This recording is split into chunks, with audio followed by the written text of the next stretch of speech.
Jurgen, I was just wondering what your thoughts are and any messages that you have for the Hillsborough families following yesterday's verdict. The most important thing is, and we are again at a point where it's so important to find the right words, and then you realize again that, that I'm not native, but what I can say is that our thoughts and our love is with the families. That's and that we are there for them, because I can imagine it's a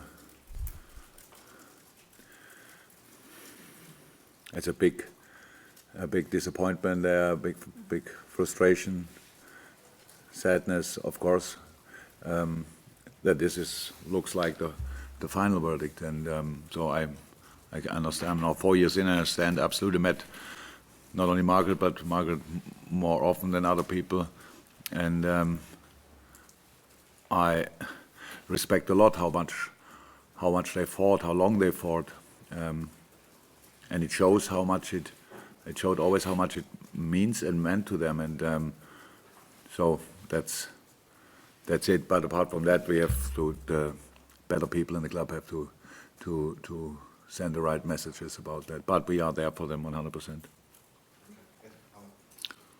Yeah, and unfortunately another Premier League manager has lost his job today. Thoughts on the dismissal of Unai Emery? I was surprised when I got up this morning and saw the news. Yeah, what can I say? That's how the football world is. I have no inside information. I have no clue what exactly happened there. But obviously, the people were not happy. The deciders, the board, was not happy with the performances, with the results, whatever. And at the end, they have to make decisions. That's our life. That's how we. That's what you sign in the moment when you sign a contract. That we have to make the best of the situation in the club, and when people think it's not the best, we don't do the best, then that's a possible solution. And obviously it happened now to Unai. I wish him all the best, of course. He's an outstanding manager, and he showed that in different countries, in different leagues. So yeah, he will be fine in the future. But of course, I'm sure he had big ambitions with Arsenal, and it didn't work out. Yeah, and now Arsenal has to find a solution. Maybe Freddie's taking the job now, right? For interim wise, so yeah, so that's how it is. There are coaches out there, and younger coaches, maybe less experienced, but that doesn't mean a lot. So maybe he can take the chance. I don't know. Within the last hour, we've had confirmation that Fabinho suffered ankle ligament damage. Were these your worst fears confirmed, and how much of a loss will it be in this intense period for you? Oh yes, of course, that's absolutely bad news. Nothing good to say about that. So about a time frame or how long it will take, we are not sure 100%, but it looks pretty sure that he will not be involved in the Christmas fixtures. Let me say it like this. So that obviously takes a while.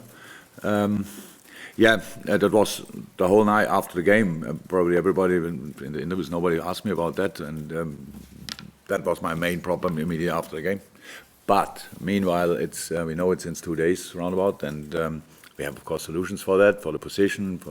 We have to replace him. We can replace him. We played without him, played good without him. That's all okay. But now it's important that he gets doing the right things, and then we'll be back as soon as possible. And until then, yes, we have to find solutions. That's always. We are not the only team with injured players, so that's what we have to deal with now, and we will.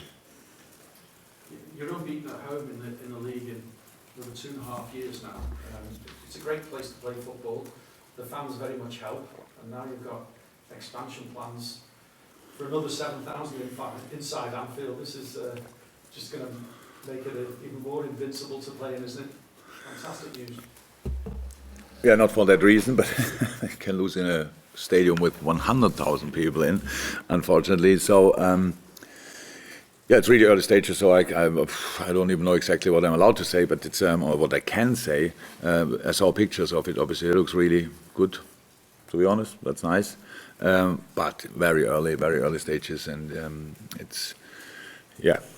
The club tries. Obviously, the best news with that is that nobody knows if it will happen, when it will happen exactly.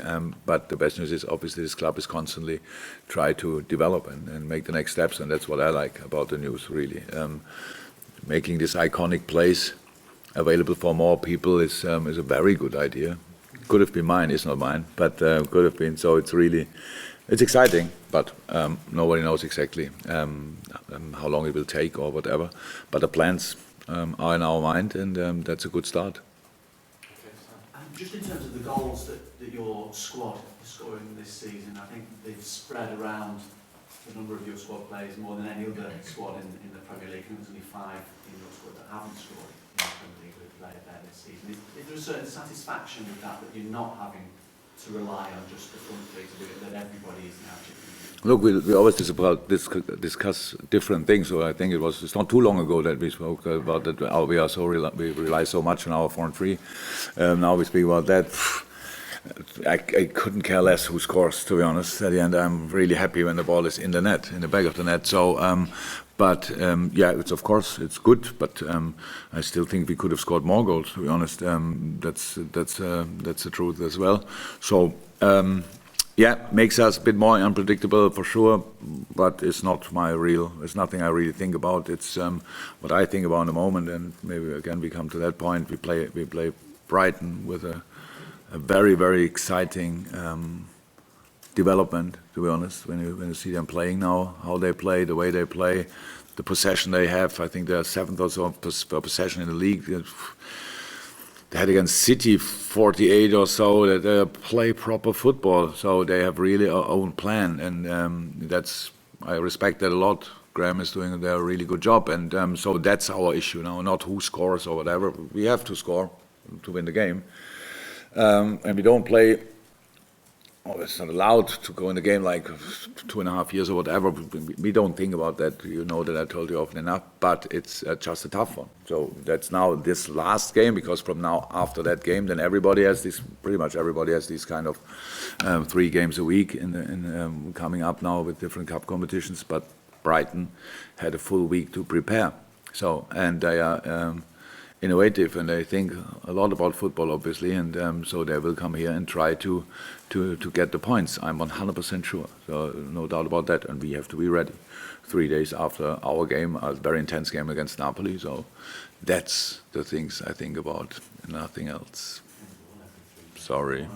Just in terms of the Brighton match then, the players that you've got available, we knew that Fabinho out and was suspended anyway. How are the rest of them looking? After the game, from the guys who were involved in the squad, all good. Nothing else apart from Fabinho. Now be okay? Yeah, now we're okay. Julia, are you happy with the one? Yeah, you're with Michael? Yes. Yeah. Thanks, mate.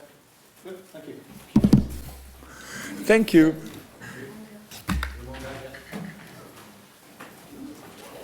Jurgen Klopp